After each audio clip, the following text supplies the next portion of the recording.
இணைந்திருப்பது நியூஸ் ஃபர்ஸ்டின் மதிய நேர பிரதான செய்தி அறிக்கையுடன் அமெரிக்கா ஐரோப்பா சர்வதேசத்தின் பல பாகங்களில் இருந்து சக்தி குளோபலோடாக இணைந்திருக்கும் உங்களை சந்திப்பதில் மிகுந்த மகிழ்ச்சி. விரிவான செய்திகளுக்கு செல்லும் முன்னர் முதலில் தலைப்புச் செய்திகள்.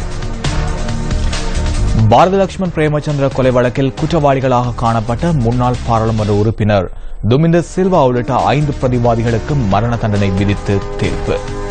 ஊடகவியலாளர் லசந்த விக்ரமதுங்கவின் சடலத்தை தோண்டி எடுப்பதற்கு கல்கிசை நீதிமன்றம் அனுமதி. கிளிநொச்சி பரவிப்பாஞ்சான் மக்கள் முன்னெடுத்துள்ள உண்ணாவிரத போராட்டம் 2வது நாளாகவும் இன்றும் தொடர்கின்றது. ஒரு புதிய உலகு என்ற கருப்பொருளுடன் கோலாகலமாக ஆரம்பமாகியது ரியோ பாரா ஒலிம்பிக் திருவிழா.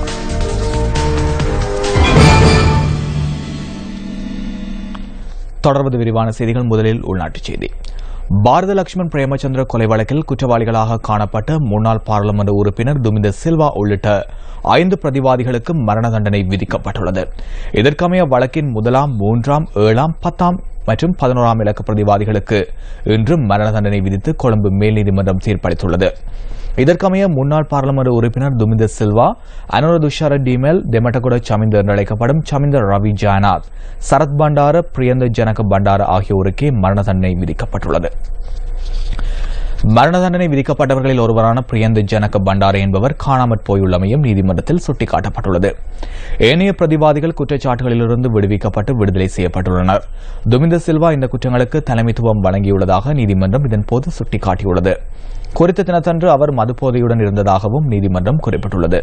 விசேட வழக்கு விசாரணை என்ற அடிப்படையில் ஷிரான் குணரத்ன, பத்மினி ரணவக்க குணதிலக்க மற்றும் MCGS மராயஸ் ஆகிய மேல் நீதிமன்றத்தின் 3 அடங்கிய நீதிபதிகள் குழா முன்னிலையில் இந்த வழக்கு விசாரணை 2015ஆம் ஆண்டு அக்டோபர் 12ஆம் தேதி ஆரம்பிக்கப்பட்டது.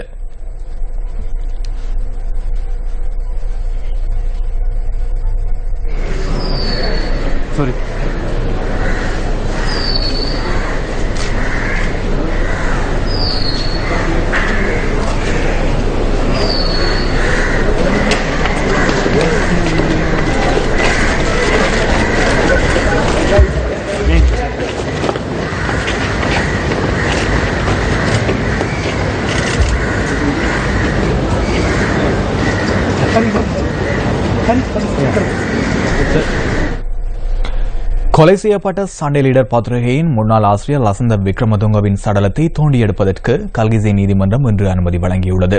கல்கிசை நீதவான் முகமது சஹாப்தீன் இதற்கான அனுமதியை குற்றப்புலனாய்வு திணைக்களத்திற்கு வழங்கியுள்ளார். இதற்கமைய எதிர்வரும் 27ஆம் தேதி கொழும்பு இலக்கம் 2 நீதிவானின் கண்காணிப்பின் கீழ் லசந்த விக்ரமதுங்கவின் சடலம் தோண்டி எடுக்கப்பட உள்ளது. பொருளை மயானத்தில் சடலம் அடக்கம் செய்யப்பட்டுள்ளமை குறிப்பிடத்தக்கது. துப்பாக்கி பிரயோகத்தினால் ஏற்பட்ட மரணம் எனவும் துப்பாக்கி சூட்டினால் உடலில் 12 காயங்கள் ஏற்பட்டிருந்ததாகவும் களுபோவில வைத்தியசாலையில் விசேட சட்ட வைத்திய நிபுணர் டாக்டர் சுனில் குமார் அறிக்கை சமர்ப்பித்திருந்தார். லசந்த விக்ரமதுங்கவிற்கு சத்திர சிகிச்சை மேற்கொண்ட பேராசிரியர் மொஹன் சில்வா மற்றும் ரசாயன பகுப்பாய்வாளரினால் சமர்ப்பிக்கப்பட்ட அறிக்கைகளில் அவரது மரணம் துப்பாக்கி பிரயோகத்தில் ஏற்பட்ட மரணம் அல்லவென தெரிவிக்கப்பட்டிருந்தது. இதன் பிரகாரம் சடலத்தை மீண்டும் தோண்டி எடுத்து வைத்திய குழு ஒன்றின் ஊடாக மீள விசாரணை மேற்கொள்ளுமாறு சட்டமாதிபரின் பணிப்புரைக்கமைய விசாரணைகளை நடத்துமாறும் குற்றப்புலனாய்வு திணைக்களம் நீதிமன்றத்திற்கு அறிவித்துள்ளது.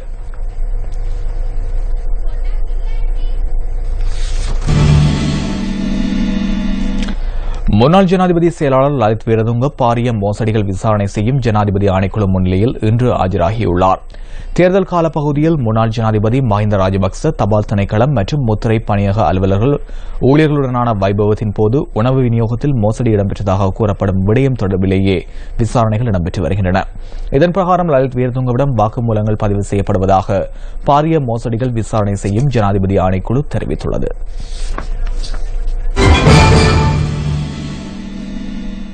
கிளிநொச்சி பரவிப்பாஞ்சான் மக்கள் முன்னெடுத்துள்ள உண்ணாவிரத போராட்டம் 2வது நாளாகவும் இன்றும் தொடர்கின்றது. கடந்த மாதம் 13ஆம் தேதி தமது பூர்வீக காணிகளை விடுவிக்குமாறு கோரி பரவிப்பாஞ்சான் மக்கள் தொடர் கவன ஈர்ப்பு போராட்டத்தை முன்னெடுத்திருந்தனர். இந்த மக்களை சந்தித்த எதிர்க்கட்சித் தலைவர் இரா சம்பந்தன் 15 நாட்களுக்குள் காணிகள் முழுமையாக விடுவிக்கப்படும் என வாக்குறுதி அளித்திருந்தமையை தொடர்ந்து மக்கள் போராட்டத்தை கைவிட்டிருந்தனர்.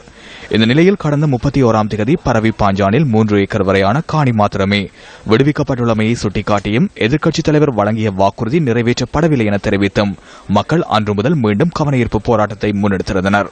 கடந்த 7 நாட்களாக முன்னெடுக்கப்பட்ட போராட்டம் நேற்று முதல் உண்ணாவிரத போராட்டமாக வலுப்பெற்றது. நடந்து உண்ணாவிரதம் இருக்கிறோம். 3 நாளாக உண்ணாவிரதம் இருக்கிறோம். உயர் அதிகாரிகளை ஒரு தரம் வந்து இதுவரை பார்க்காம இல்லை. எங்களை சரியான நடவடிக்கை எடுக்க வேணும். அல்லாட்டி இது உயிர் ஆபத்தும் ஏற்படலாம். இது சம்பந்தமாக உயர் அதிகாரிகள் வந்து எங்களுக்கு ஒரு உறுதியான முடிவை எடுத்து தரும்படி தங்களை தாழ்மையுடன் கேட்டுக்கொள்வோம். நீராகாரமின்றி போராட்டத்தில் ஈடுபட்டு வரும் பெண் ஒருவரின் நிலை சோர்வாக உள்ளதாக அங்கிருக்கும் நியூஸ் ஃபர்ஸ்டின் பிராந்திய செய்தியாளர் தெரிவித்தார். எங்கள் உண்ணாவிரத போராட்டம் 2வது நாளாக தொடர்கின்றது. ஆனால் இன்று வரையிலும் ஒருவரும் வந்து எங்களை பார்க்கவில்லை, கேட்கவும் இல்லை. எங்களுக்கு மிகவும் வேதனையாக உள்ளது.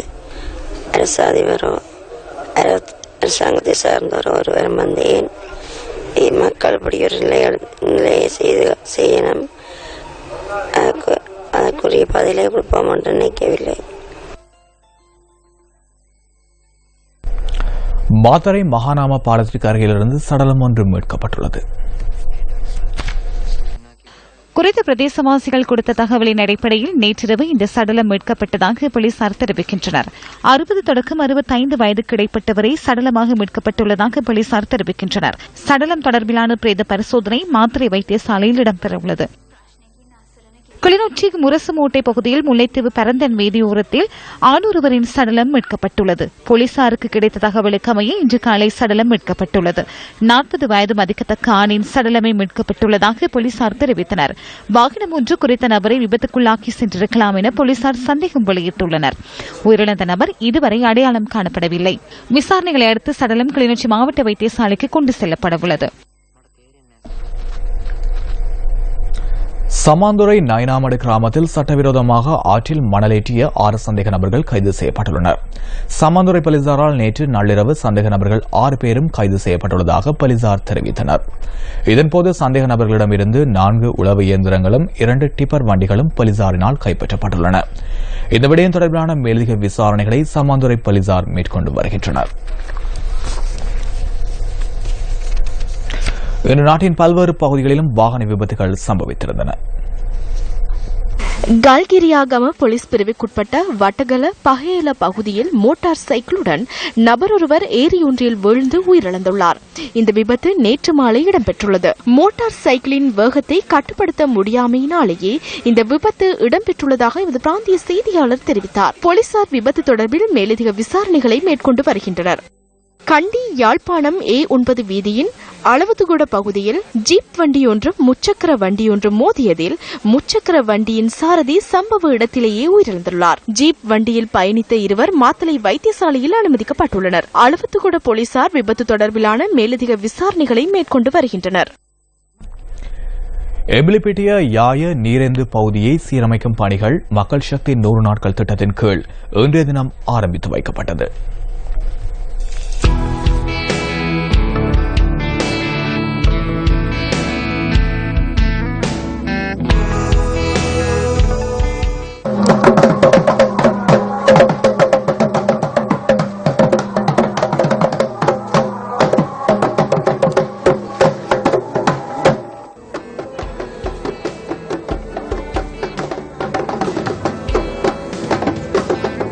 பல வருட காலமாக சீரமைக்கப்படாமல் இருந்த இந்த கால்வாயினால் பயிர் செய்கைகள் பெரிதும் பாதிப்பை எதிர்நோக்கியிருந்ததுடன் வாழ்வாதாரமும் பாதிக்கப்பட்டிருந்தது. இந்த கால்வாயை சீரமைக்கும் பணிகள் இன்று ஆரம்பிக்கப்பட்டன. உடவளவிலிருந்து அங்கனுகொல பேலஸ் வரையிலான பகுதி இந்த திட்டத்தினூடாக புனர் நிர்மாணம் செய்யப்படவுள்ளது. இலங்கை ஏற்றுமதி கடன் காப்புறுதி கூட்டுறவு சங்கம் இந்த திட்டத்திற்கு நிதியுதவி வழங்கியுள்ளது. இந்த கால்வாய் புனரமைப்பு திட்டம் ஆரம்பிக்கப்பட்டதன் வெளிப்பாடே இந்த கிராம மக்களின் புன்னகையாகும்.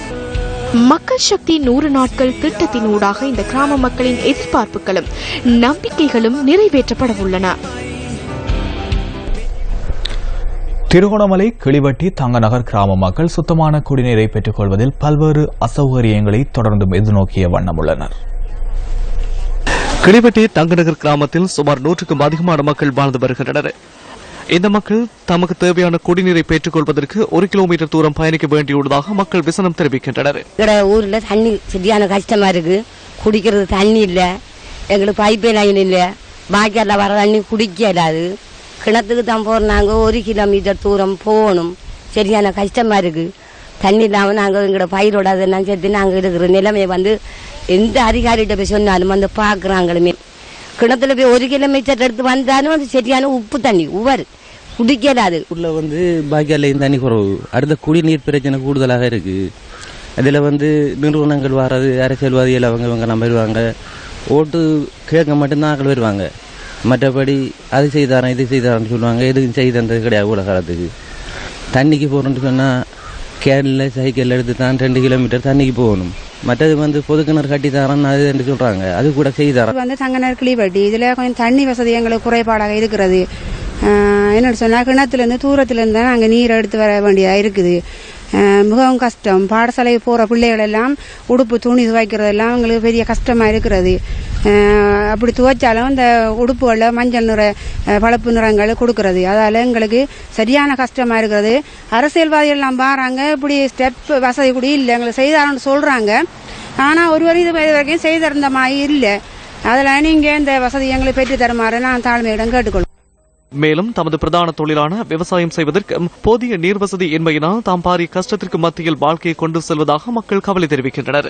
தேர்தல் காலத்தில் மாத்திரம் அரசியல்வாதிகள் வருகை தந்து வாக்குறுதிகளை வழங்குவதாகவும் தேர்தலில் வெற்றி பெற்றதன் பின்னர் தமது பிரச்சினை தொடர்பில் நடவடிக்கை எடுப்பதில்லை என்றும் மக்கள் விசனம் தெரிவிக்கின்றனர். தமது குடிநீர் பிரச்சினைக்கு உரிய அதிகாரிகள் தீர்வினை பெற்றுத் தருமாறு மக்கள் கோரிக்கை விடுக்கின்றனர்.